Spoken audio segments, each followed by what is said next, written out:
It feels like we've been waiting years for this, and no, I'm not talking about the leap year. Hello and welcome to GPVWC 2024 and the final preseason test for our Figurehead Super League Championship. My name's Caitlin Penny, and I'm being joined, as I was for most of last year, by Ryan Elliott. Ryan, how are you feeling to be back? Wow, I feel like it's, like you just said, it feels like it's been forever and ever, but it's really nice to be back actually. I've missed doing a bit of commentary, and I've especially missed Super League. Absolutely, it is one of the best simulator championships that I know of, and I've commentated quite a lot. I tell you what, I know it's my job to kind of hype everything up and make it sound like this is something you really don't want to miss. But in the case of Super League, that is absolutely true. If you've never seen the championship before, it has a knack for producing absolutely unbelievable racing, either through strategy or on the track. We've had championships coming down to the final corner. We have commentated through quite a lot of ups and downs. Last season was no exception to that, of course. And this season there is a degree of shake-up. You know, it's not exactly the same as it was before, but we've still maintained that key GPVWC essence. So throughout the course of today, throughout this final pre-season test of the year, we're going to be bringing you the main headlines, the breaking stories, and the things to look out for going into the 2024 season, including all of the driver and team changes, which I'm sure you will be wondering about. I should also mention that our broadcast director today is Vincent Gutt. Vincent has always done a wonderful job on the cameras, and today just testing out some of the graphics to make sure everything is working smoothly before we go to our first race meeting of the year in just over a week's time, and making sure that we're throwing off the rust of the off season. But anyway, so thank you very much for being here, Vincent, and of course Ryan as well. Ryan, 11 cars out on track, or at least on the server right now, but we're expecting many more over the course of today. And some people might be wondering, I mean, it's not like real life where you're putting out some new machinery for the first time. You know, this is simulated technology that you know is going to work. So why are the drivers out there today? What was the purpose that they're trying to glean from this test? Yeah, we work in a bit of a different way to the real world here. Obviously the guys have the new car, you know, readily available to use whenever they want and practice whenever they want. There's no restriction around that, unlike Formula 1. So these test sessions are sort of designed to get not just the primary drivers, but also the reserve drivers involved at the start of the season. There's 4 pre-season tests, the 4th and final one. And every driver sets out to do a set number of laps at a minimum pace. And these laps then equate to generating some R&D points, which the teams can use to upgrade their car and the engine as well. So it's a good way to get everybody warmed up. Some people don't join the test races with the new car, so this is also kind of helping aid the mod, the actual development of the mod. If there's any last minute, you know, small little niggles that need changing, this is the one way to get over, what is it, like 40 odd people to drive the cars, and that's a surefire way to test. And we always get to see some interesting tracks too. Absolutely. This circuit is not one that's going to be on the calendar for this year, so this is probably the only time the drivers will have a real excuse to take the Super League cars out on the Fuji circuit. I've noticed we've got a bit of weather coming into play as well, and I'm not sure if we have had that at any of the previous pre-season tests, so this could be important for developing setups that might do you well, no matter what the weather decides to throw at you. I can definitely confirm that it was wet at pre-season test 3 as I was driving, and I was also driving today as well. So unfortunately both times that I've done it have been soaking wet. Well, you'll have tested the limits of the car then. Here's Carlos Martin in the TOP Esports car, one of the brand new cars that, or one of the brand new teams that we have in the field this year. And having done 3 pre-season tests already, I'm sure the drivers will be very used to the cars and what they will be demanding of them. The first pre-season test was at Mugello in Italy, the second at Circuit Paul Ricard, so a very different circuit, a kind of test track layout. Then we went to Korea International Circuit, a circuit that people often forget about, that does still exist in the real world and is still used in various forms of racing, or unfortunately mostly for local racing nowadays rather than international motorsports. But today, of course, we are at the Fuji Speedway, the site of several Grand Prix that took place back in the 1970s in real life Grand Prix racing. And then, of course, 2007 and 2008, while Suzuka was being updated. But in the world of GPVWC, it's mainly known in recent history from the Academy series that tends to keep coming back to this location for pre-season testing. This is something that's been done before, and of course for the occasional Grand Prix every now and again as well. Definitely one of my favourite tracks in terms of just throwing a car around. It is a lot of fun, and it has some different sections that the cars can or that you can set the car up for as well. It can give you a clue of how it's going to handle on different circuits. You've got this extremely long straight here, well over a kilometre in length, probably closer to 2 kilometres to be honest. And this will help you set up for straight line speed. You've got the tighter sections, you've got the hairpins and the chicane. You've got a rather heavy braking zone coming up now that you see Carlos Martin just negotiating. And you've got a little bit of elevation change too as the car dives downhill before heading into some lovely high-speed corners, which are always a heck of a lot of fun. Ryan, it's quite interesting to me that we're racing, or that all 4 of the pre-season tests are taking place at circuits that we're not going to be racing at this year, but I guess that does make sense in a way.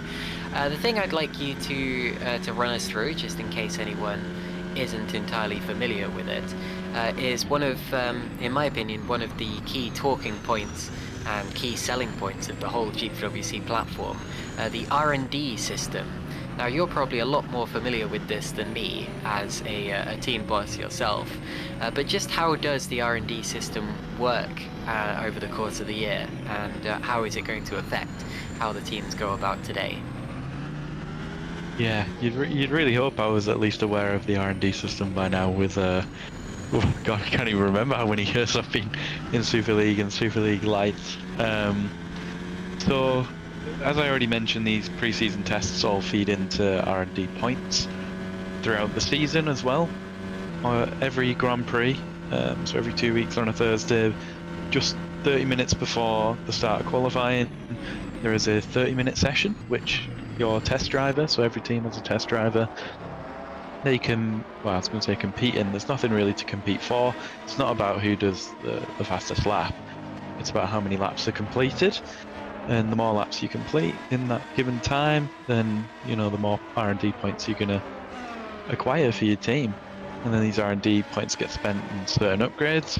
We have several upgrades which have been slightly brought down this year. There's been a few that have been packaged together, that have been grouped together to reduce the amount of possible upgrades. But essentially a team can, you know, everybody tests the upgrades that are available to them, decides which route they want to go. There might be a series of tracks that are going to be very top speed dependent, where they'd focus on like drag upgrades and weight reduction, or you might be going to a track which has, you know, a lot more high speed twisties, for example, where you're going to need more downforce.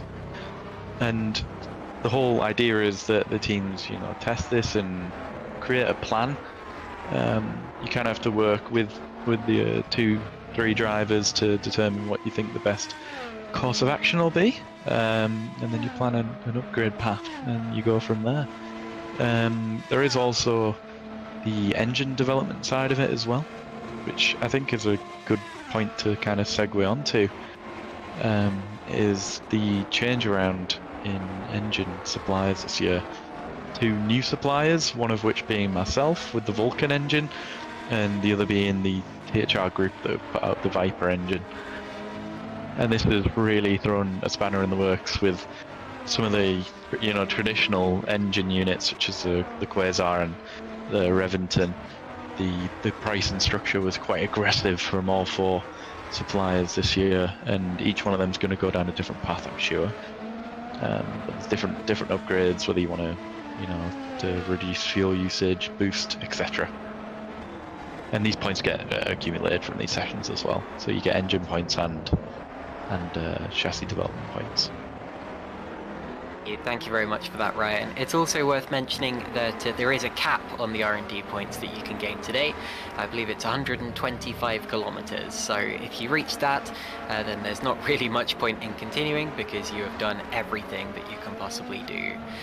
One driver who always hopes to do everything he can possibly do and extract everything he can from his machinery is young Ruben Machete. Ruben, do you hear us loud and clear? Yeah, loud and clear. Fantastic, welcome in. Now Ruben, you're going to be driving with Green Stripes this year, a team who you've raced for in the past. How's your testing been going so far in the lead up to this season? Very smoothly, except for one test where I had a bit of internet troubles, but yeah, it went all fine. Were easy chilled laps, and yeah, got a good feeling of the car, of the team, of course, and yeah. Fantastic. Now Green Stripes is a real staple team. I know you know them quite well, having driven for them in both 2022 and then one race in 2023. But they have been rather struggling the last few years. Of course, the last time Green Stripes won a race was back in 2019 with the famous Jerne Simoncic. How have you been working with this team to make sure that you're going to hit the ground running coming into the 2024 season? We have lots of partners who help, or which we build on setups and drive together, practice together, and yeah, I think this is gonna be again a step up this season.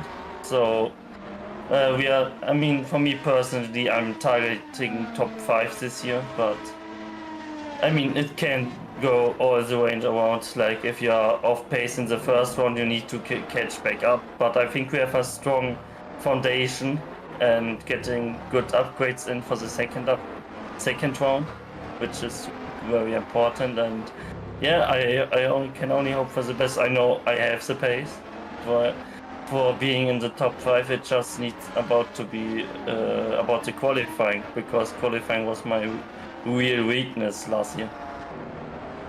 Yes, and actually qualifying is going to be even more important this season because now, of course, the top 15 drivers have to start on the tyre that they qualified on rather than the top 10, which it was last season. And I'm imagining that's going to reduce the chances that drivers further back might have to launch themselves up the field with alternate strategies. So I'm just wondering if that puts even more pressure on you to do well in qualifying this year. I'm not putting any pressure on me. I know what I can do, what I'm able to do. That was a mistake of last year, to always put the pressure on me for qualifying, because I knew always I had the pace.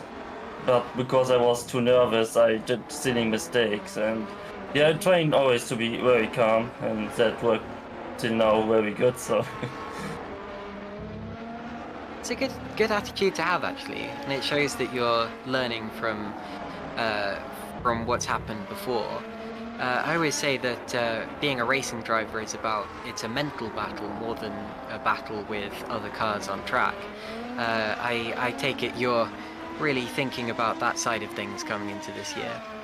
Yeah, 100%. Of course, I mean, coming now from, many would say that to move from Nocturne to Green Stripe is stupid, because Nocturne is, of course, with THR, and THR is probably one of the best teams. And yeah, but I think if I'm in a team which not really, I mean, we have high expectations, but with a lower pressure and a better atmosphere for me, And yeah, I hope we can hit the ground running from 1-1 and score good points, maybe even podiums, and yeah, we will see. Absolutely, and yeah, no, sorry, that is something I was going to bring up with the whole Nocturne deal, because you've been with Nocturne for a while. You know, you've won races in lower categories with Nocturne, and now that they've moved up as well, you did drive them in the second part of last year. Are you still related with the Nocturne THR efforts? Is that still? Do you still have ties there, or have you kind of cut it off to go to Green Stripes? I mean, I have still a bit contact to Toby Davis, because also THR, the Viper engine, is our partner, so we are a bit in contact, but not much. Fair enough. That was one of the main things that I was wondering about when I saw that you were going to Green Stripes, so thank you very much for answering that. From a completely different team entirely, Ryan, do you have any questions for Ruben per se? Well, my big question was going to be about Nocturne, but you have already hit that one off. I think that was kind of the obvious one. But so you said personal targets top 5, regular top 5, is that correct? Yeah. And what about your teammate as well? It's a new name for me as well. I'm not sure I've ever seen them before. What's the team expecting combined? What the team is expecting is like to give our best at every race, I would say. And yeah, my teammate Stein Handgraf is someone new to GPV, but he's working really hard and has been a great person to the team. And yeah, he's working quite hard on the setup, giving strategy sheets and everything. He's really working hard. And you think he'll be challenging for points? Oh, sorry. Sorry, I want to get one more. You think he'll be challenging for points off the rip? I hope. I mean, it's his first race pretty much in GPV. I think he drove some FS2s last year, but I'm not sure.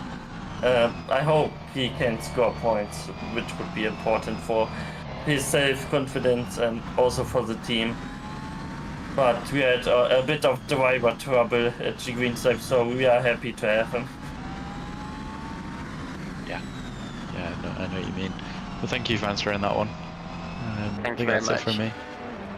My last and very quick question, which I very nearly butted in with, so sorry for that, Ryan. Are we expecting to see you out on track today, Ruben? I have done my laps already. Fair enough, thank you very much. Okay, No good luck in the season. Thanks for talking to us. No problem. Have a fun evening. Bye-bye. Very good, so that was Green Stripes driver Ruben Machete. If you're wondering about the Green Stripes team, they do have a car out on track right now, Machete, who has only just joined the server. He was quite a late joiner, but Machete is a driver I know quite well from having raced against him in the Academy Series at the last outing there, and we had a cracking fight for the win in race 2, and eventually he got me because admittedly he was much faster and was always going to get me in the end, but it was quite a scrap in all honesty, and definitely a race that I have watched back since and very much fawned over, because it's quite a feeling to be racing with someone as high up as he is. But there you see the Green Stripes car, a very twitchy turn 3, I think that is, and a very iconic livery, I could say now. It's been quite similar for the last few years, but when you've got a team as established in GPVWC, sorry, I was struggling to think of the word there, but when you have a team so established, one that's been part of competition since 2011, I've just found out by looking up, and 2012 if you just count Super League, then really you want to have that team identity absolutely emblazoned on your car for everyone to see, so they know that you're part of Team Green Stripes. So great to see them still coming back. Machete is their reserve driver this year, so we're not expecting to see him in any races, at least at the start of the season. There is a little bit more of a turnover in sim racing than there is in real life, so it's definitely not out of the question that he might make his Super League debut this season. But yeah, Machete just setting his first few laps on the server in this year's Green Stripes Racing Challenger.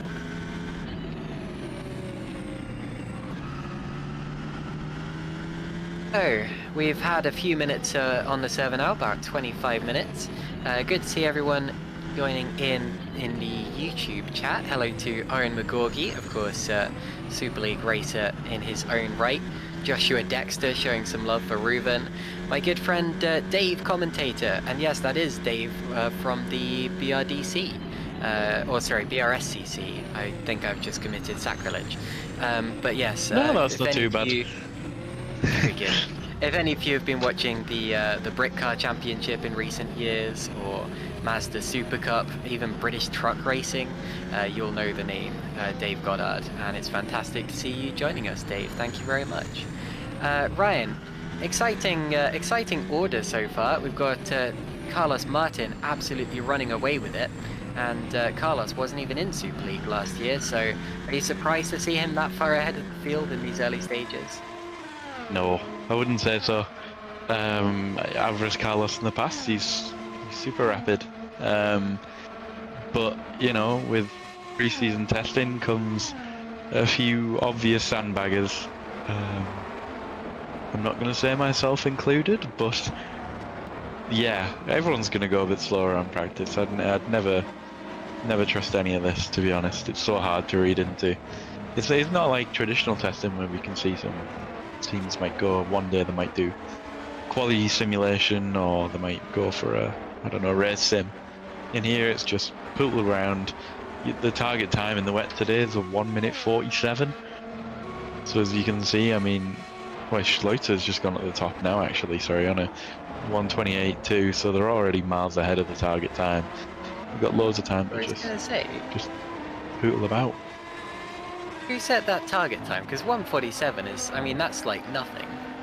I think it's so in the dry conditions it is 1:28, and in the wet conditions it's a 1:47. It's always ridiculously high. Yeah, I'm not sure that's entirely representative there, but I guess it's just so that, you know, it sums up teams just kind of tootling around getting those laps in. You know, you don't have to be pushing the whole time just for the laps to count, as Jeffrey Fournier there has a little bit of an off-track excursion. The beauty of it is, like Jeff's just done, and like I may or may not have done earlier, you can go for a little spin or two, and you usually don't end up wasting a lap, because you've got like a, you know, nearly 20-second buffer. Yeah, that does very much make sense, actually. For some reason I had it in my head that that was like the lap you have to aim for, kind of like a minimum time, but that would make no sense whatsoever, so I'm glad that's not the case. I should correct myself quickly. Dave commentates for the BARC, not the BRDC or the BRSCC. There are way too many B acronyms in British motorsport right now. When you said British truck, I was thinking, because I know that's what's on Mini Challenge as well, and the BARC. You probably know Dave too, but there you go. Mark Schluter, by the way, just went to the top of the times. He is a brand new driver for Edge Esports. Let me get up the Edge lineup, because that's one that I was actually quite taken aback by this season. The few I've been taken aback by. Yes, now Edge, that's been a complete turnover, unless I'm very much mistaken, because last year they had Jake Dennehan, of course, who was the champion, and we knew that Jake wasn't going to be here this year, because he's decided to focus his sights entirely on the Formula Sim Racing Championship. And of course you had Stefan Rohr, the 2021 champion, who unfortunately didn't have quite as good a year last year. And then of course you had one-off outings from Sandeep Singh and Maciej Winnick, both absolutely fantastic drivers in their own right. So I was expecting at least one of those three drivers that weren't Jake Dennehan, who I just mentioned, to be in those cars. But none of them are even connected to the seat. They're not even a reserve driver or emergency driver or anything. Mark Schluter here is the primary driver for the team. He was racing for Green Stripes last year, so he's done a little bit of a not quite a swap with Ruben Machete, but he's taken that seat that we were just talking about. And of course, scored a podium in just his second race. Green Stripes' best result of the year, second place at the Spanish Grand Prix. So certainly some potential here from Mark Schluter, but relatively unproven so far, considering he really hasn't been part of Super League or even GPVWC for that long. And then of course we have Chris Shepherd in the other car, and Chris very much is proven in the GPWC circles. He's been around for donkey's years, made his Super League debut back in 2017, and I remember racing him in the ITC and in... Actually, there was a little championship called WCS League that popped up around that time as well, and I raced Chris on and off in that league as well, and that would have been maybe 2018. So definitely a more experienced sim racer there, but even so, not a driver who I had on my Edge Esports radar, and I didn't really know that he had any contact or contact within the Edge Esports stable. But well, that's yeah, where it gets, complete that's where it turnaround gets there. interesting. I'm not sure if you paid attention, but Chris was signed for another team. He was initially start signed with. for Green Stripes, am I right? Yes, and then somehow ended up in an Edge seat. Don't know the ins and outs of it, so I'm not going to stir the pot, but a very, very unexpected move, even from, you know, I love Chris, I talk to Chris all the time, and I did not see that one coming. Indeed, and I'm afraid the pot has already been stirred. I reached out to Christoph Lichtenstein the other day, the team boss of GPWC's Green Stripes, and I asked him the question that we have been rather poodling around today, and he said, don't get me wrong, I would like to keep it internal, so we are not going to find out an answer to that question, I would say. But it is rather interesting to see that there is a little bit of drama, maybe a little bit of a simmering pot in the background. But whatever the case, Chris Shepherd has now gone to Edge Esports, and looks as if two of Green Stripes drivers have been somewhat poached, since Mark Schluter has also come from Green Stripes in the last year. So there's that. If you were wondering as well, their reserve driver for this season is Arda Erkan, who I know from endurance racing. So definitely look out for the relatively new Turkish Super League driver as well. Yeah, with Edge as well, there's been a shift in ownership structure as well. So formerly the Kias makers were running this team for the last couple of years, I think, and now it's ended up going back to the original owners, which is interesting. So that team is, I don't want to say completely different, because obviously it's the previous owners that have got it back now, but that it's had a shake up from last year, let's put it that way. It's completely different in every single role. The only thing the same is the name and the engine in the back of the car. Now on the website, the team owner of Edge Esports is listed as Loic Mounier, and our broadcast director today, Vincent Gutt, has disputed that and asked, is it run by Loic or owned by him? Because Andreas Waters is definitely involved with the Edge Esports team and potentially still owns it, but Loic Mounier is listed as the team owner, so a rather convoluted team structure going on behind the scenes there as well. Yeah, I think they both end up having the Super League manager tag on Discord as well, so I have no idea what's going on, but sounds like no one does, my friend. Yeah, this is what happens when don't have too much of a chat with any of the other team managers. I should probably have a little bit more of a chinwag with them, see what everyone's up to. Fantastic. Welcome to Ed Hunter, fellow GPVWC commentator who is in the YouTube chat right now, saying, interesting that I've not heard Yannick Bock being up to much this season. That is very true, and again, a bit of a shame. If you don't know, Yannick Bock was part of the Evolution Root Spot squad, which did so well in GPVWC a few years ago. That squad pulled out very last minute in the lead up to last season. So late, in fact, that they weren't replaced by another team because it was completely unexpected and fairly unexplained as well, as far as I know. But yeah, both of the Bocks, Yannick and Leon, completely disappeared from GPWC. And that means, of course, that with the absence of Jake Denahan and Stefan Rohr, last year's Edge Esports lineup, we now have none of the last 3 champions of GPWC Super League, which on one hand is a big shame because, you know, GPWC has a lot of prestige and has a lot of history, and it's a shame to see some of that history missing as we take a look at a replay of Chris Butcher in the THR having a big Larry slide, but at least it is only testing, of course. And on the other hand, it means that other drivers are going to get a chance this year.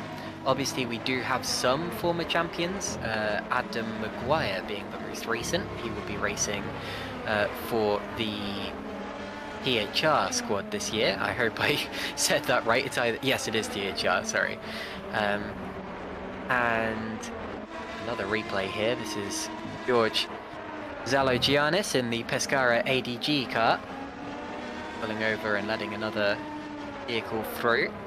But yes, it also means that while we do have former champions in the likes of Adam Maguire, David Fidok and Philip Pushke, who is on the entry list, we do also have opportunities for new drivers to come through and take strong results. Obviously, Mark Schluter at the top of the times is yet to win a Super League race, and I feel like that might be about to change in the near future. Carlos Martin tops the times right as I'm talking about the top of the timing sheets. Carlos Martin, of course, has only done 3 Super League races and is set to do a full season for the very first time this year. And then, of course, you have the likes of Tom Stevens, who was last year's champion, and I think he will be the favourite coming into this season, depending on who you ask, of course.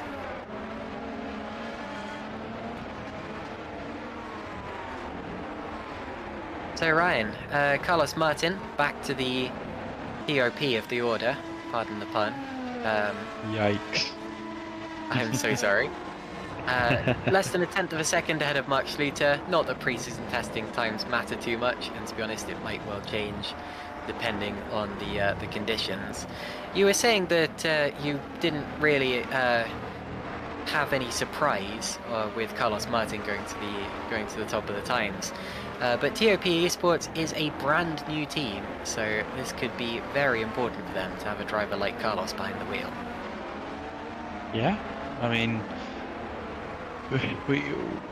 we almost want to say that a brand new team don't expect much, but I mean, look at what THR did in their debut year. That is very true. Mega, you know. Yeah, it proves that rookies can do it with the dedication, the right strategies, the right development path, etc. So as long as you get some good peddlers in the seat, then there's no reason why you can't be competing at the top. And you know, I say that testing's not important. It is still important, and you know, Carlos will, if he stays in this P1 position in this session, will only do, you know, it'll only do his, only do him good really. He'll be in high hopes going into the season, and you know, it's a big mentality thing in this game. It's all about what happens up in your head. And if I came out of a test session on top, even if I knew a few people are sandbagging, I'd still be pretty chuffing myself. Indeed. Thank you to Ed Hunter for correcting our pronunciation of Arda Ercan's name. Ercan, of course, being the Turkish pronunciation, or as close as I can get to it. So thank you for that.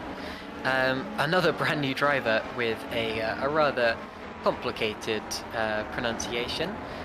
Is, let me just find his first name quickly. I did say this in the Super League. Yes, Istvan Xingel, the Hungarian driver. a driver who I have to admit I've never heard of before. His first outing in GPWC was the preseason test #1. And he has just joined this practice session as well. He will be racing for Stax Racing this year, Christian Zerner's team, and it's an all-Hungarian lineup there as well, with Zolt Schuks alongside him. There is Istvan out on the circuit. Stax car looking very similar to last year's livery, and it is last. Okay, thank you very much, Vincent. Vincent just telling me that it's probably not the final livery of the season, which is to be expected, I suppose. But yes, Istvan Singal, completely brand new driver. Ryan, have you ever heard of Istvan before? No, never come across him, which is surprising. We've both been around sim racing for a while, and yeah, never come across him. And did look at the driver profile, and yeah, genuinely first GPVWC appearance in anything was just this first preseason test, which is, I'd be hearing, you know, there's got to be some faith in somebody to jump straight into Super League. Indeed. You might be hearing the clickety-clack of my keyboard in the background, and I am in fact trying to look him up right now to see if he has done anything interesting at all. Looks as if he was linked to TCS Off Racing in the past. That's interesting. And then has jumped ship. You see, that says 2024 GPWC lineup. So he was originally signed to TCS Off, and he's jumped ship last minute. That's fascinating. I can't believe I've missed that, to be honest. I take it it's not the Istvan Singal listed on IMDb as being in the sound department for a movie I've never heard of. That's interesting. Could be. Can anybody Probably confirm? someone different. I don't know.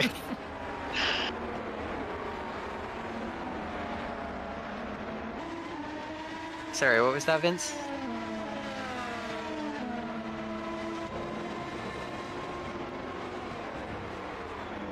Yeah, no, that's true. No, this is just a random movie that I'm talking about, but we have had celebrity racing drivers in GPWC in the past. I've been very excited recently about Agustin Canapino, who raced, of course, for Stax, I think, a couple of years ago in the GPWC Super League, and he has gone on to race for Adonis. That's right, sorry.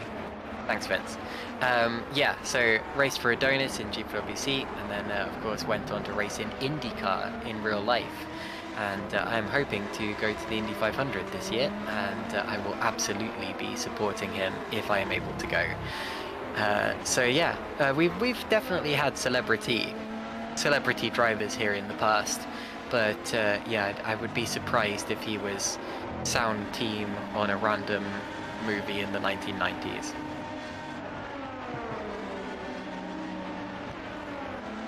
I kind of hope that's true. Who knows? Maybe we'll get an interview. Maybe we'll get a podium interview one day, and we'll bring it up. Maybe so.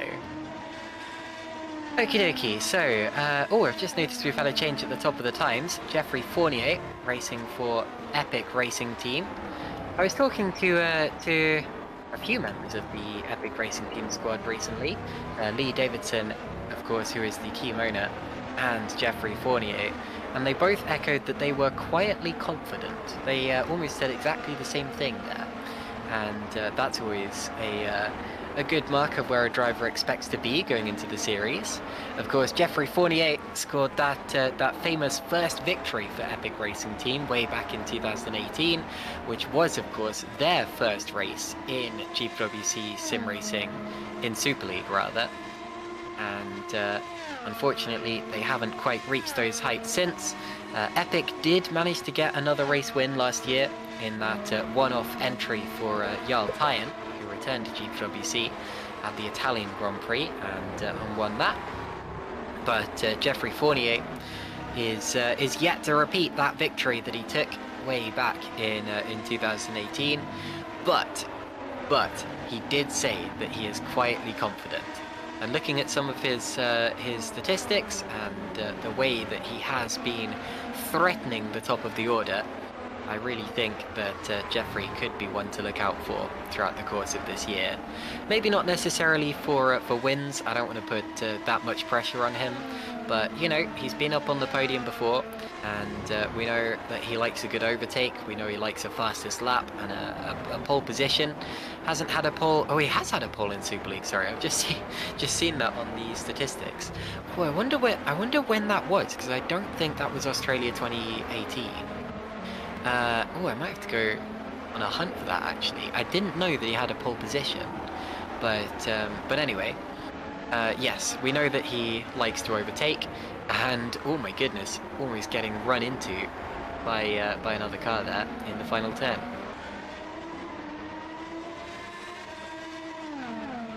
Don't mind me, I am just trying to find out where he was on pole position. You got me intrigued now. Yeah. It was, I mean, it kinda... definitely rings a bell, but I don't know whether that's from my time, because I've commentated him racing in Super Lights before as well. He was very, very strong in the opening part of the 2020 season. I remember the Turkish round of the championship that year. He was up and down the order like a jack in the box, and you never knew where he was going to pop up next, but he was making all the headlines, and then of course returned to Super League and scored a few podiums after that as well. And another change at the top of the times. This time it is the Geeks Sim Racing driver, Dylan Fisher. I was lucky enough to meet Dylan at the GPVWC day in December. It was very nice, actually. He was my partner in the quiz, the GPVWC day quiz, which of course we did absolutely terribly in. But Dylan, definitely a nice guy to be around, and a very fast sim racer. Did pretty well in the Race of Champions at the end of the season. Of course, did fantastically well in Super Lights, and he is one of the reasons that that Geeks Sim Racing is in the top flight in the first place. That is also a new team to the Super League. Of course, none of the new teams to Super League are new to GPVWC as a whole. They've all come up through the junior rankings. They've all been through the lower orders. Not all of them have done Super Lights. For example, TOP have stepped straight up from Formula Sprint 1. But Geeks Sim Racing has come up from Super Lights. They were second in that championship last year, with wins for both Hygo Poom and Dylan Fisher. And I'm just going to double check whether they've kept the same lineup for this year, because I've seen, yes they have, because Poom is also out on track, isn't he? So, and again, and Fournier goes back to the top of the times, look. I know this doesn't mean much, but look at that, 0.004 of a second. We've got quite a scrap going on.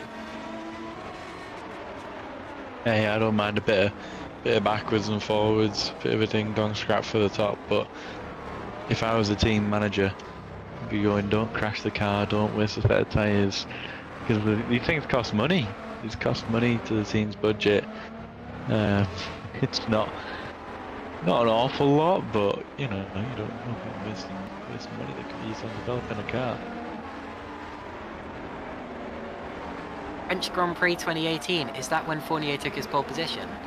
Okay, so he finished 4th on that occasion. Finished 4th behind Broliak, Siebel and Jordan.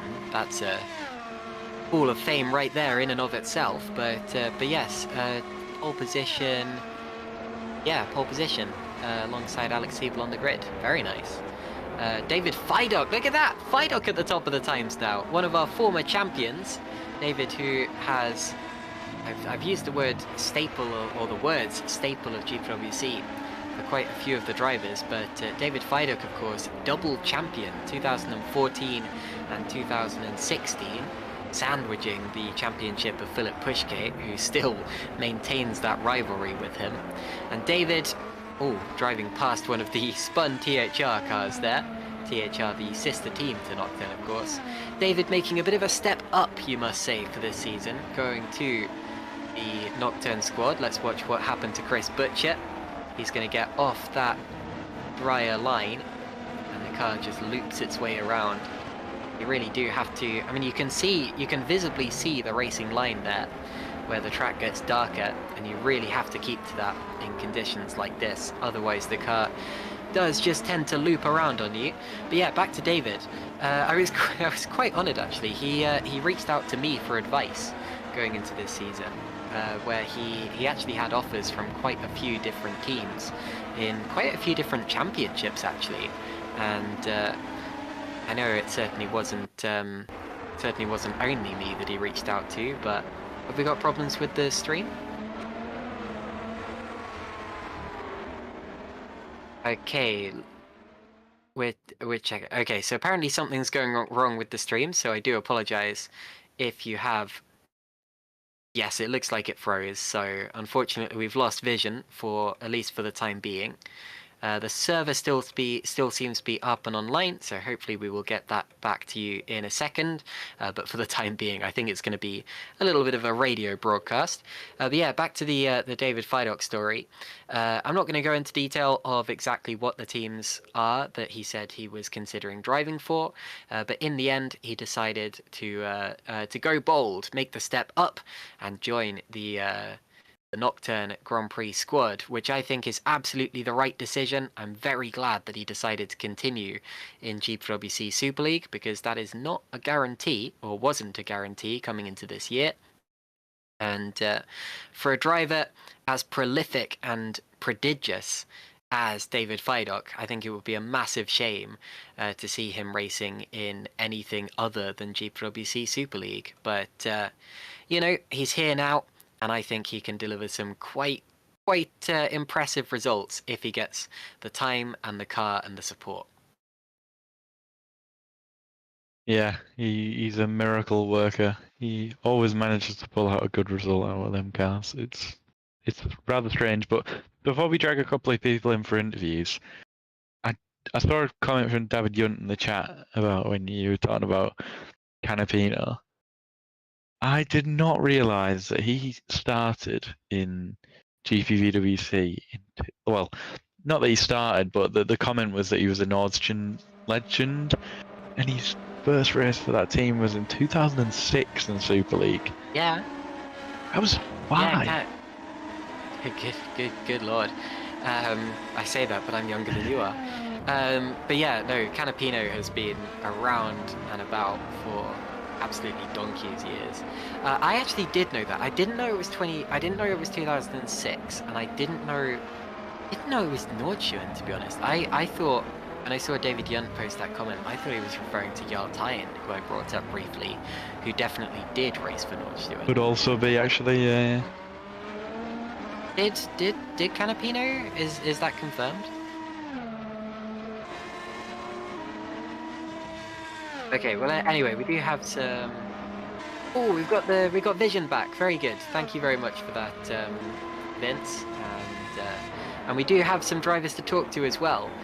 We have the Geeks Racing squad. In fact, both of them at the same time. Very nice. Dylan, Hygo, do you both hear us loud and clear? Yes. Yep. Fantastic. Well, we'll start with Dylan since he replied first. Dylan, hi. It was very good to meet you at GPVWC Day back in December. We were just talking about that. But for this year, you make the step up to GPVWC Super League. You've decided to stay with the TR Geeks squad. So clearly some loyalty going on there. What was it that attracted you to this team in the first place, and why do you think you've had so much success together? Well, the first thing that actually attracted me to this team was pure luck. You know, they were looking for a driver for an emergency drive, and that's how I just got into contact with Mike, and it's kind of spiraled out of control since then. So, just a stroke of luck, really. A stroke of luck indeed, because it's carried you all the way to Super League. Are you excited for this season? Well, yeah. I mean, we'll be fools not to be looking forward to racing after a long winter. Absolutely. Super Lights last year was very impressive. I'm afraid I didn't see that much of it, but the statistics speak for themselves. one of the only drivers other than Oyama to win a Grand Prix or win a race, and second in the championship overall. You're moving up alongside a lot of other people and a lot of other teams from the Super Lights Championship this year. How do you think? Where are you aiming? Where do you think you're going to be in relation to them going into this year? Well, I believe it's TOP who have also come up from FS1 and TX3, right? We had a Season 1 battle with them last year, so put us roughly on an equal pegging. So it'll be round from round to see who comes out on ahead between us two. And TOP, they have Owen, arguably one of the best drivers that we have right now in GPV, and Carlos Martin, who in his own right is extremely fast, so that's going to be a challenge. Now in the past you've raced for Pescara and Zortax in Super League, making a couple of outings in the last 2 years. Those two teams are both still on the grid, but you've decided to stick with TR Geeks. How's your testing been going so far this year, and is the car any different from the previous cars that you've raced? Yeah, I mean, testing's been, for me personally, it's just getting used to a new car. You know, it might not necessarily suit me, which it doesn't so far, but hopefully that should change with upgrades and whatnot. And in terms of yeah, the changes, mainly the high-speed corners are so much faster this year. Fantastic. Well, oh, sorry, just getting a little bit distracted by some action going down on track right now. A little bit of a battle between Chris Butcher and another car. Now, talking of battling, I've been noticing the times absolutely tumbling at the top of the order. It doesn't really seem like the drivers are necessarily going for fastest laps, but the track's been getting quicker. How have you been finding the changeable conditions, and you know, is it important to, I guess, are you using today to develop wet, dry setups, things like that? I mean, in terms of in the session itself, not really, just trying to get the 28 laps out of the way, but it's certainly good to gain that experience. Thank you very much, Dylan. Ryan, do you have anything to ask Dylan here? If I'm going to be honest, my internet has been dying for the last like 5 minutes, so No. I missed pretty much all of that conversation. I'm gonna not ask anything because I don't want to repeat anything that you said, Caitlin, but very nice to meet you, Dylan. Hopefully we'll catch up throughout the year if you get on the podium or whatever, and we can have a proper chat then. Yeah, maybe you almost would have talked more if you stayed in Porsches, right? Stayed in Porsches? Yeah. What did I do? Oh, the Carrera Cup GB. Yes, sorry. Yeah. Yeah. Didn't end up doing that in the end. God, you had me confused there for a second. I didn't have a clue what you're on about. Yeah, I'm confused. sorry. I feel Yeah. like I'm missing some insider information. Did you nearly Sorry, do this- Carrera Cup GP? No, the E-Series on iRacing. E-Series. Okay. Yeah. I had to back out. Too much for me. The guys are too fast. But I did manage to qualify, just. Tell me about that.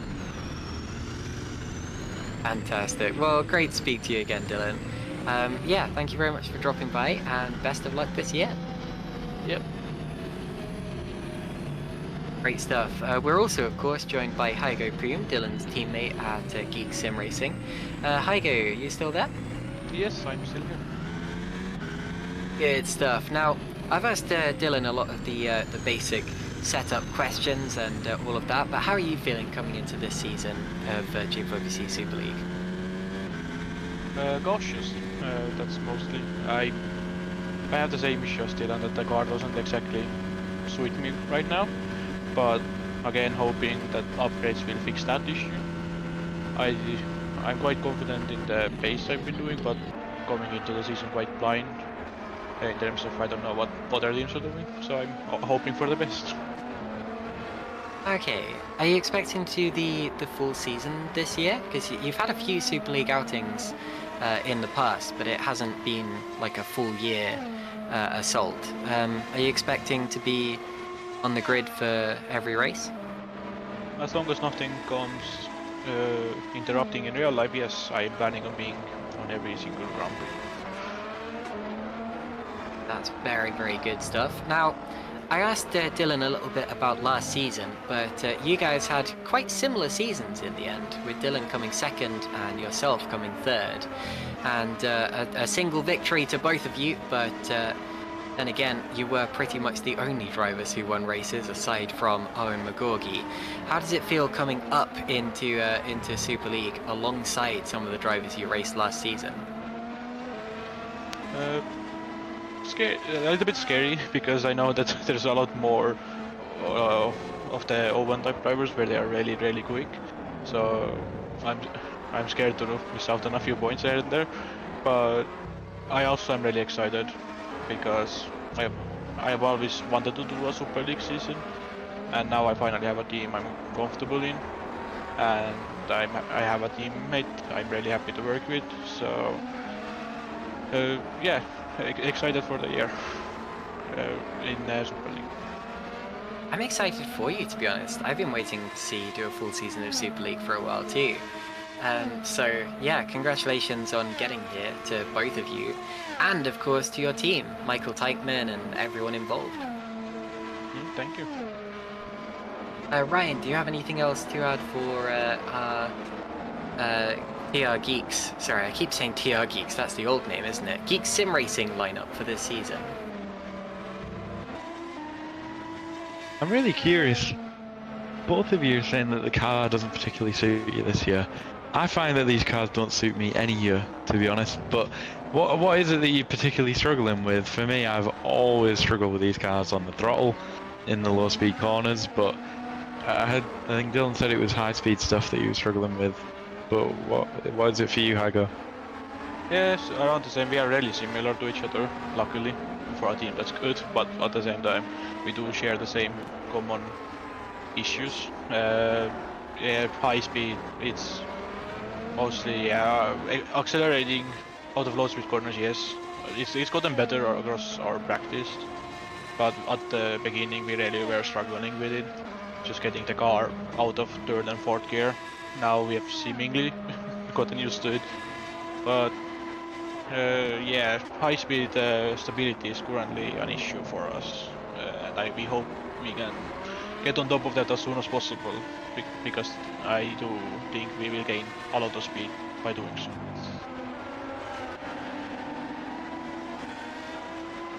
Interesting stuff. I mean, every individual car and every individual driver has their own way of, going about it. But if you're both on the same page, at least your upgrades and setup work will kind of be on hopefully the same trajectory, and you'll get that same end goal as soon as possible. But yeah, good luck for the season, and hopefully we'll be able to a couple of chats with you throughout the year. Yeah, hope so. Thank you. Yeah, thank you very much. Take care, guys. Good luck for the year. Okie dokie, so while we've been talking, the track has continued to dry up. David Feidock's gone quicker, Mark Schluter has gone quicker and gone to the top of the times yet again. To be honest, everyone's been getting quicker because the track itself has. You see those bright green intermediate tyres on the side of Mark Schluter's car there. Plenty of droplets of rain still showing up on the car, but to be honest, that might just be from the spray. No, there's definitely some rain in the air. Might be getting wetter again soon, but sorry, what was that, Vince? The slightly dry line. Yeah, like a dry line. Very good. Yes, so we've spoken to the we've spoken to the Geeks Sim Racing drivers, and we've spoken, of course, earlier to Ruben Machete. Just noticed Carlos Martin actually waiting for an interview, and we've seen Carlos absolutely flying in these conditions. Let's bring him in. There we go. Carlos, do you hear us? Yes. Very good. Now, Carlos, you've been absolutely lighting up the timing screen so far today. Top of the times at several different parts. How are you feeling with your first, I guess, it's not quite a Super League debut because you've driven a few races so far, but your full-time Super League debut and the testing you're putting towards it? Well, I think we are a bit unprepared for round one still. We are doing a good effort, but I think we need to increase it towards these next 2 weeks if we want to get the targets that we determined within the team. But so far, until we go racing, it's meaningless what we do here, besides the RD points, of course. Yes, of course, but that definitely matters for something. Now, Carlos, you're relatively new to GPWC. You only joined us last season, but you absolutely shot onto the scene with big results in Super League, Super Lights, Formula Sprint 1, even GPWC Day karting. You were imperious in that. How are you settling in the GPWC community, and how are you feeling about doing it full time now? Yeah, very good. I mean, I have no regrets from the move I did last year. Actually, we invested more from the Netflix group into the GPVWC scene. We enjoy it, and we want to help the league to elevate to a higher level, of course. And I think that's a task from the administration and the team managers and the teams itself. So yeah, I feel very welcomed, and I am having a lot of fun. Yes, and I noticed Netrex absolutely bold on the rear wing of the TOP Esports car. So in a way, it's not just the debut for TOP Esports in Super League, but Netrex as well. According to regulations, it's TOP Esports, and I'm not willing to elaborate on that. But Fair enough. to be fair, the thought process we had, it was to initially promote or apply Netflix to Super League, and Owen and I, we are friends, and we had a collaboration in Road to Formula last year, which was not the case for TOP. And he had no plans for the TOP team, and I literally don't mind about the names or whatever. And then we decided to put TOP into the Super League scene. Owen will be the #1 driver for this season. I'm not hiding. I'm gonna drive for him, and I don't mind. For me, the goal is to get the best team result. I don't care wherever I finish. I care wherever the team finish the highest. That's the goal for this season. Very selfless, but yeah, I mean, it's the kind of thing that you expect when you have someone like Owen as a driver. He is absolutely incredible. But yeah, it's still a big thing for you guys. Now, one thing I have had in mind is what it must be like for a new team coming in and dealing with the R&D points. Because obviously last year, we weren't expecting THR to be able to keep up the early season pace. And we thought they might drop behind a bit as the season progressed, but that just didn't end up happening. And TOP, of course, have always had a rivalry with the Nocturne THR squad. And coming in, I'm just wondering if you guys have a plan to replicate that, and whether you think you'll be able to adapt to the different style of R&D. I think we will do many mistakes during the RD season. Although Matteo is still within the team. Last year we were basically managing all the edge part, and then something ergo happened, and then we ended up with everyone its own way, and basically all the staff, including drivers from edge, was from the network side. So we are essentially the same team we were last year, besides the economics of the car. Although The decision making is last year it was all credits to Matteo, and this year, although he's helping us, I'm like taking the decisions together, Owen and I, and together combined we only have 3 brain cells, so we probably will take the worst upgrades possible at the worst timings possible, but I still think we can do a good job, and it will be a good learning experience driving wise and knowledge wise. So yeah, I mean it's no secret THR are the favorites for this season, although we plan to molest them a bit. That's the plan. Well, I've got a question on the back of that. Yeah. Out of you and Owen, which one has 2 brain cells and which one has 1? I have You said you have 3. You 0.5. have. I have Oh, 0.5 and Owen has 2.5. Okay, I see. Yeah. Although we improved because Jake only had a quarter of a brain cell. Okay. At Oh my least goodness. if he only had quarter of a brain cell and he could drive like that, then well, Yeah. well, Well, scared to see what you guys can do. We improved from year to year because Colin had an 1/8 of a brain cell, so yeah. Okay. We're improving slightly. That is the most brutally, I guess, honest, just brutal. That's the most brutal interview that I've ever heard in my life. So thank you very much for that, Carlos. That is brilliant. And best of luck to you and your team for this season. Or let's say, I just want to say one thing.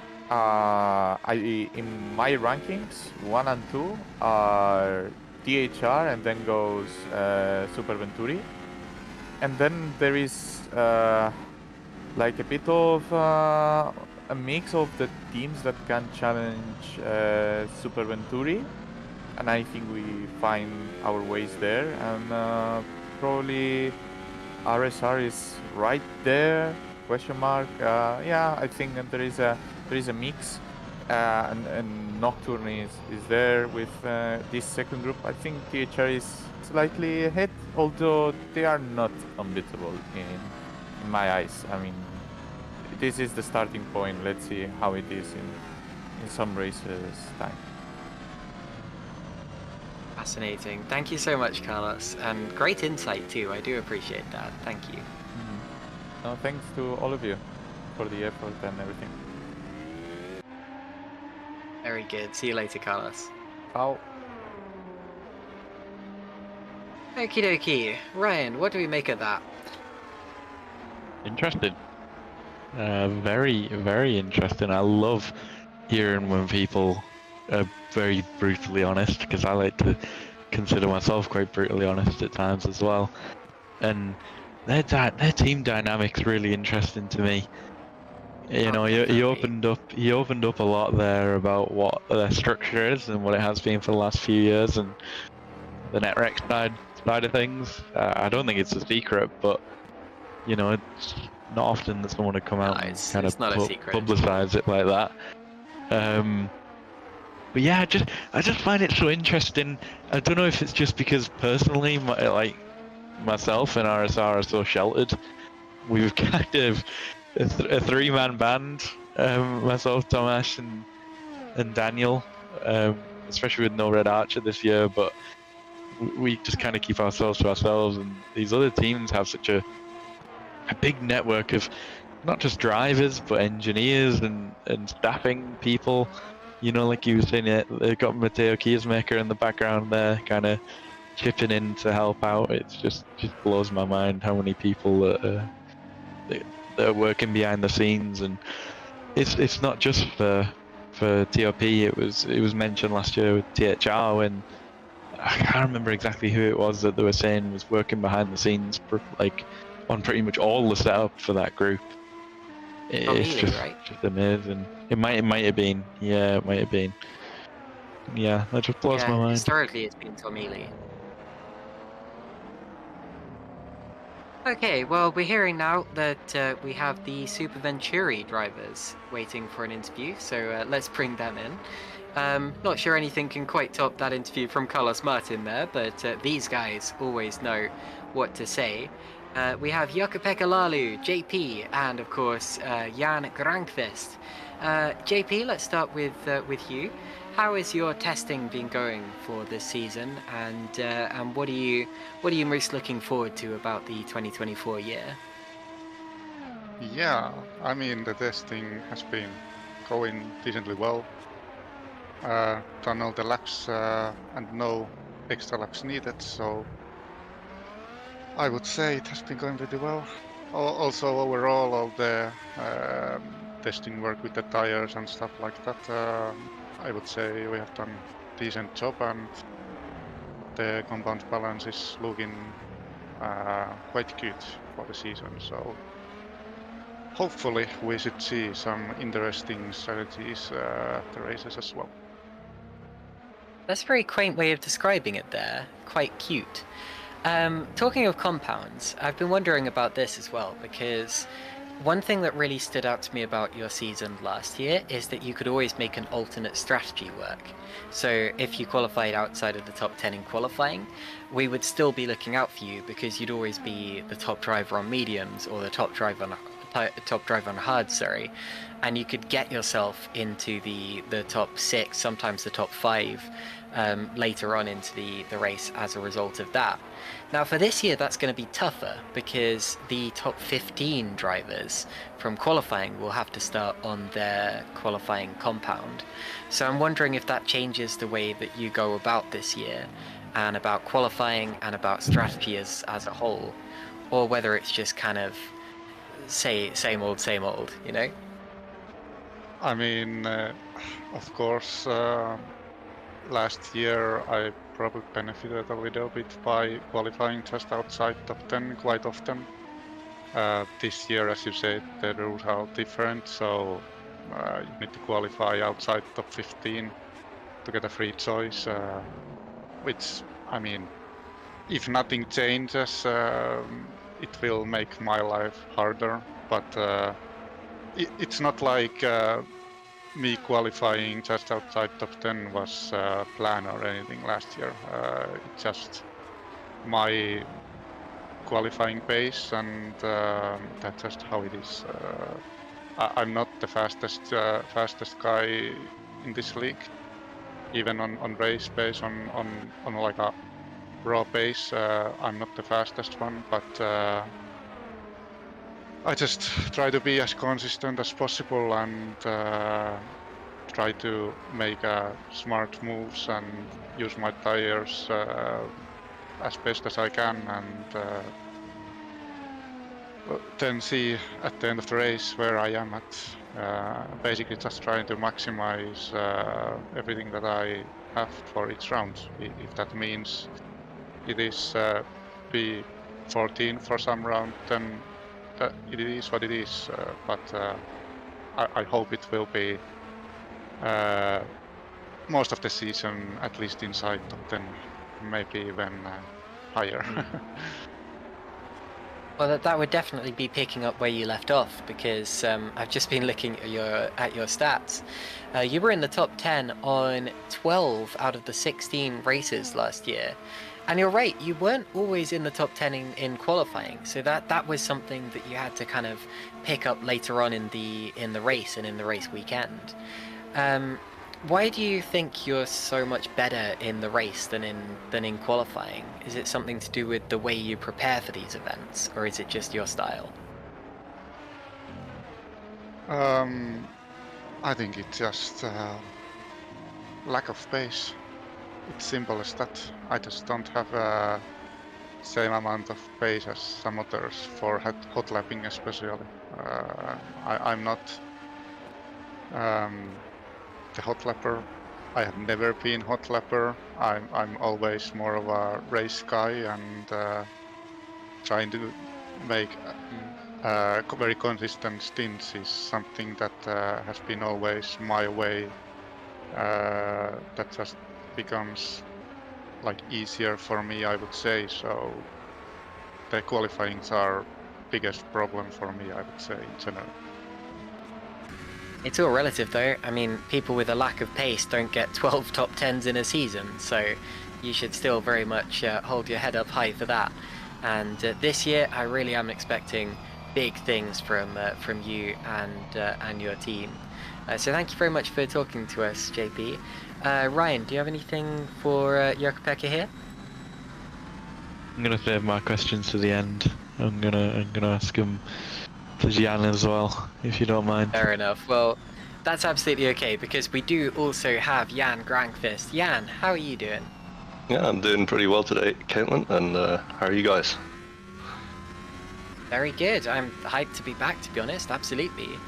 Jan, you had quite a season last year. 3rd in the championship with so many podiums. 7 podiums, I've just counted.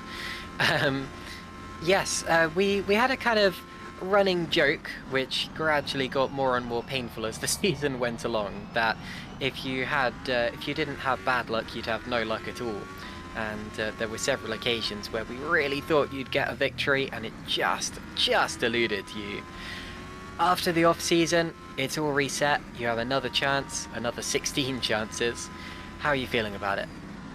Yeah, for sure. Last season was quite painful to that end, especially in the later half of the season. It definitely felt like there should have been. I mean, counting all the possibilities, there realistically could have been, like, say, 3, 4, or even more race wins to my name, but really, just small things prevented me from getting the top step. And I mean, that's just how it is sometimes, and I've got to take it as how it is and think, okay, maybe those positions might have had something more to do with something that I had control over. So even though it seems a lot like luck was to play there, I'm definitely going to try and aim to do something more about it next season. And yeah, for sure, 16 new races starting over. Yeah, it's a clean sheet, so it's going to be a good time. Now, Super Venturi as a whole has really been on the up and up the last few seasons. We were talking earlier about how THR came. Oh, talking of THR, Chris Butcher going for a big spin. Sorry, we were talking about how THR came into Super League and immediately took the world by storm. You know, started winning races and eventually pretty much the championship. But Super Venturi at the same time were quietly brilliant, quietly consistent. Of course, 3rd place in Super League overall, and you did a very similar thing in Super Lights in your first season too. So I'm just wondering, how is this team so good so quickly? How are you so adaptable to these things? And why is consistency so natural for you guys? Well, going from Super Lights, THR were definitely our rivals in that season, and even though we had Oliver from the start of the season and Ruben doing some good races for us, yeah, mainly I was the one scoring the points then, which was a bit unfortunate. I think with a bit more prep and a bit more support from my side to my teammates, we could have contended way better for the constructors for sure. But yeah, seeing from how things started in Super Lights for us, for me especially as well, I had malfunctioning gear, which prevented me again from a lot of possible race wins and podiums. So yeah, that sort of taught me not to sort of spiral down like this well of negativity, even though things were out of my control. So I think that's helped me a bit, like just in life in general as well. Like it can teach you quite a lot, sim racing as a competitive sport. And you know, going into this season, Jukka-Pekka, and why do I even say his name like that? Jukka-Pekka, I'm Finnish.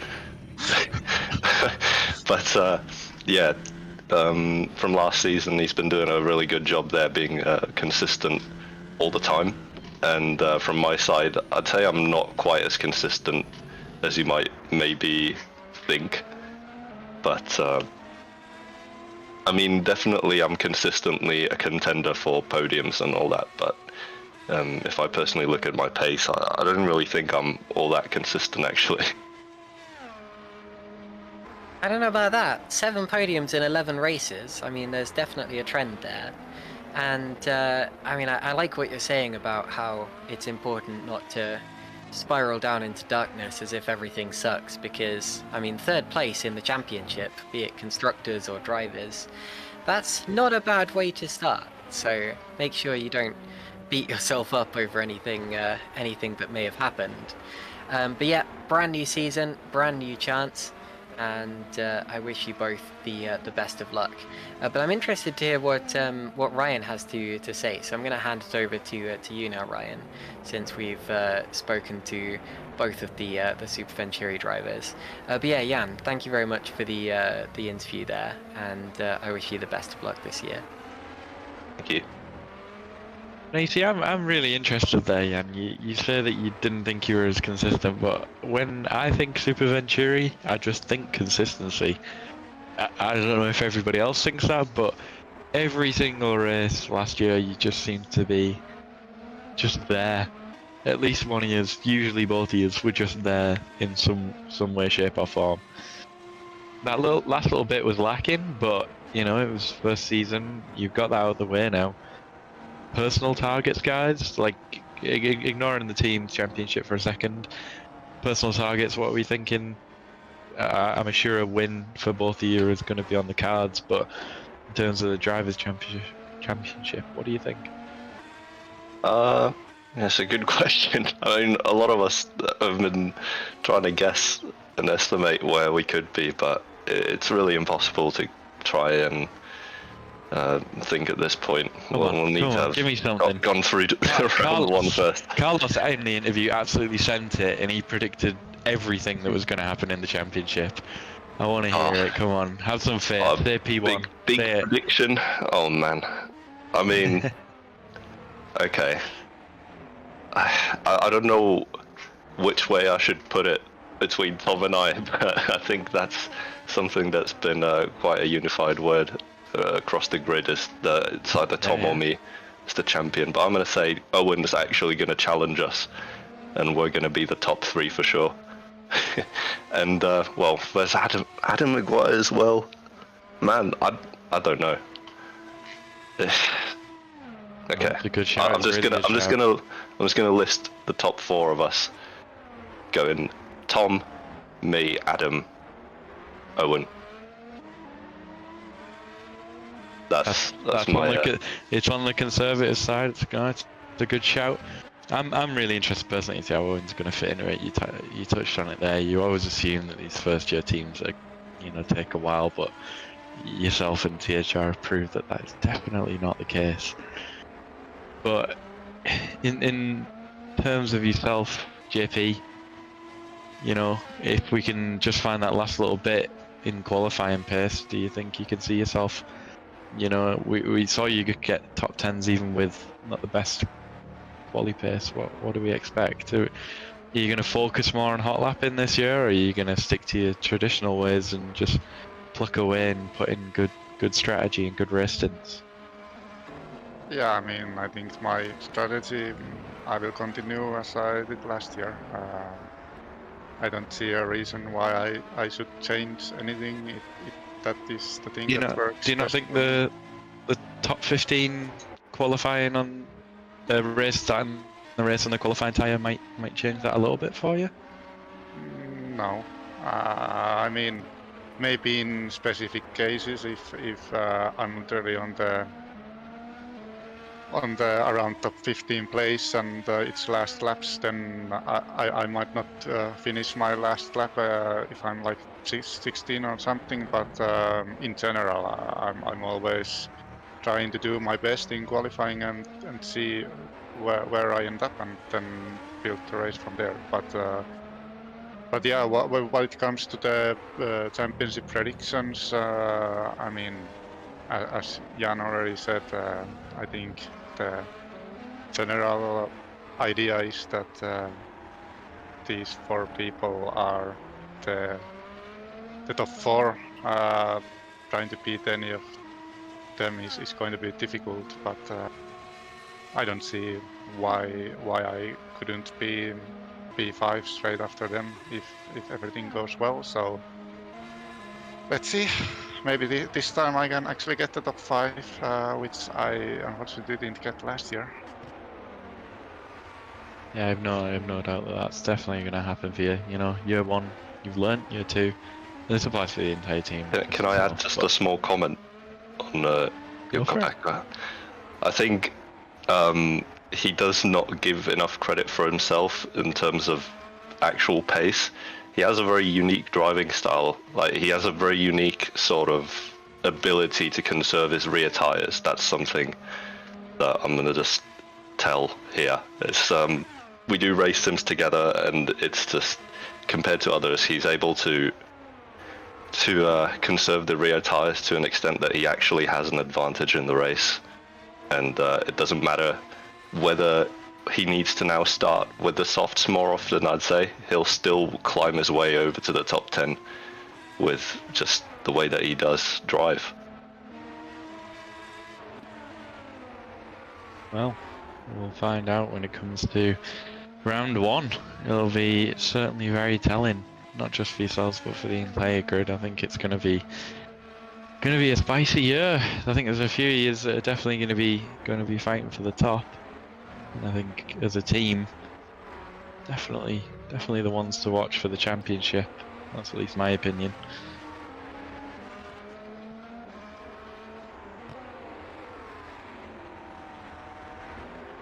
Indeed. Thank you very much for that to the both of you, and best of luck this year, Super Venturi. Thank you very much. Thank you very much. Okay, so the session is beginning to wrap up. We've got the checkered flag, the last few cars across the line now, and I think we just about have time to speak to one more person before we completely finish. Looks as if Chris Butcher was the fastest time at the end of the session. Let's very quickly. Sorry, what was that, Vince? Or was that Mark? I'm getting confused. Okay, well, let's quickly have a look at the calendar for this season. You can see that the first round will be the Australian Grand Prix, and that will be in about a week's time. I don't think... Sorry, I'm struggling to see the dates just there. But yes, the Australian Grand Prix will open the season. That will be on the 14th of March. Sorry, what's going on, Vince? Okay, that's good. Yes, so Australian Grand Prix first, we're going to Saudi Arabia. The Japanese Grand Prix moves to earlier in the season, just as it has done in the real world. The Chinese Grand Prix returns. That's that wasn't on the calendar last year, so good to see the Shanghai International Circuit making a return. We're also going to San Marino. We're going to Imola for the San Marino Grand Prix. We've got Circuit Gilles Villeneuve, we've got Barcelona Catalunya, the Red Bull Ring, Silverstone, of course. We couldn't have a season without the British Grand Prix, and I'm totally not biased on that one. The German Grand Prix will be in August. Then we go to Belgium, Italy, Azerbaijan quite late in the year, Singapore, the US Grand Prix at the Circuit of the Americas, and the Brazilian Grand Prix rounds out the year, as it absolutely should. So yeah, we're going to very quickly speak to Mark Schluter, who will be racing this year for Edge Esports. Mark, sorry I told you we probably wouldn't get time for you. We're just going to sneak you in. How are you feeling about this season, and about how your test just went? Well, the test went smoothly. I think we just done our laps that was required, but not really going for glory runs. Just bring in the points and then prepare for the first race. I'm going to be slightly sneaky and ask the tough questions, because I've noticed that there's a bit of a theme going on with Edge Esports. Obviously, there's been a little bit of a reshuffle, but Edge has poached both you and Chris Shepherd from Green Stripes. Could you shed any more light on what's been happening there? I don't know if I'm allowed to, but I just got asked by them if I want to drive for them, and they are a great team. They had Jake last year driving for them, and he was a very great driver. So, yeah, I'm quite happy to be able to represent them this season. Is there extra pressure following in the footsteps of someone like Jake and Stefan? I think not really. I mean, both are quite big names in the series, but I think we can handle it, and we have a great team under our belt, and I think we should be able to get a good result for the first race.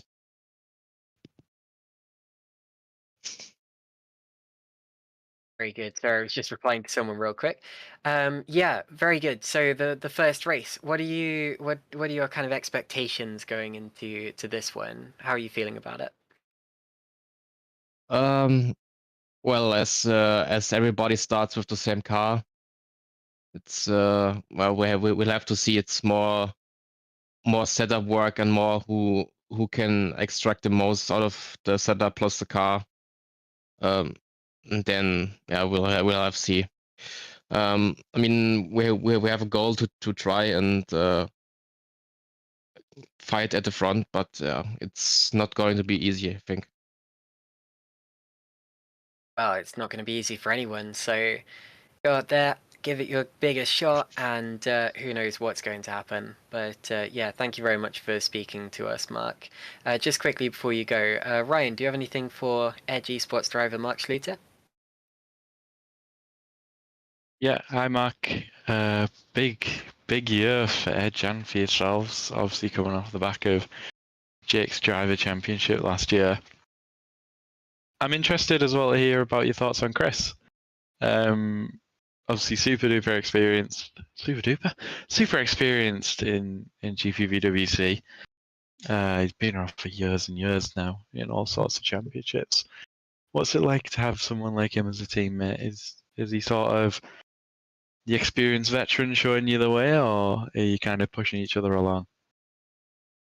I think we can learn a lot from each other. He has very great experience in the series. I can maybe learn a lot from him, and maybe I can still teach him a bit about how I drive and how I give feedback on things and stuff.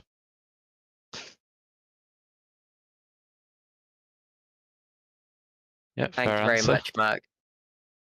Yep, fair answers indeed, and best of luck this season. Thank you. All right, so we're going to start wrapping up now. Thank you all very much for joining in. Whether you were in the chat, whether you were out on track, whether you're watching along and lurking, as they would say in the world of Twitch, or whether you're watching this afterwards and are excited for the new season, just as we are. Thank you as well to Ryan Elliott for keeping me company throughout this session, and of course to Vincent Gutt for producing this lovely broadcast, for bringing you all of the graphics and the stream that you're seeing. This has been a really good one. Ryan, we've only got 2 weeks to wait now until the first Grand Prix. Yes, not long to go. Hopefully something a little bit more exciting to commentate over than a preseason test. Especially round one with everybody on 100% engines and equal cars. I mean, we saw what happened with Jeffrey Fournier back in 2018. A real shock winner on debut. It can happen. And it's certainly going to tell who's the best driver. But yeah, I'm excited. Hopefully, I'll be there. There's a slight chance I might miss it, but worst case, I might have to join from a hotel room. But I'm going to try my best to be there, and I really can't wait. Hopefully, in the next 2 weeks, to get rid of this headache. Been absolutely dying with a headache tonight. I've just about got through. Very good. Well, get well soon, Ryan. Thank you very much. Your interviews and insights have been wonderful as always. And yeah, I will see you in 2 weeks' time. Thank you all for watching, and make sure you don't miss it. See you then.